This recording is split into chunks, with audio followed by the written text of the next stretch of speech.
اللہ کے سوا کسی کو مت پکارو۔ ما لا ينفعک، جو دنیا سے فوت ہو چکے ہیں، آپ کو فائدہ نہیں پہنچا سکتے، ولا يضرک، نہ آپ کو نقصان پہنچا سکتے ہیں۔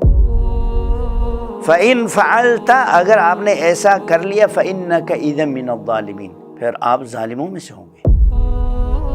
شریعت کے اندر دعا عبادت ہے۔ رب تعالیٰ نے سورہ یونس کی آیت نمبر 106 کے اندر ارشاد فرمایا، وَلَا تَدْعُ مِن دُونِ اللَّهِ، اللہ کو چھوڑ کر، من دون اللہ، اللہ کی سے ہو، کوئی بھی ہو، کس قسم کی ہو، ولی ہو، بڑے ابدال ہو، کوئی بھی ہو، لا تدعو من دون اللہ، اللہ کی سوا کسی کو مت پکارو۔ ما لا ينفعک، جو دنیا سے فوت ہو چکے ہیں، آپ کو فائدہ نہیں پہنچا سکتے، ولا يضرک، نہ آپ کو نقصان پہنچا سکتے ہیں۔ فَإِن فَعَلْتَ، اگر آپ نے ایسا کر لیا، فَإِنَّكَ إِذًا مِّنَ الظَّالِمِينَ، پھر آپ ظالموں میں سے ہوں گے۔ یعنی اللہ سمیع بصیر ہے، ڈائریکٹ سنتا ہے، دیکھتا ہے، اور وہ قریب بھی ہیں، نحن اقرب الیکم، تو قریب کو چھوڑ کر، رحیم و کریم کو چھوڑ کر، حد سے زیادہ مہربان کو چھوڑ کر، جو دور ہیں، سن نہیں رہے ہیں، اس کی مہربانی بہت محدود ہے، اس کو ہم کیوں پکاریں؟ اسی لیے سیدنا عبداللہ بن مسعود رضی اللہ عنہ سے روایت ہے، رسول اللہ صلی اللہ علیہ وسلم نے فرمایا، من مات،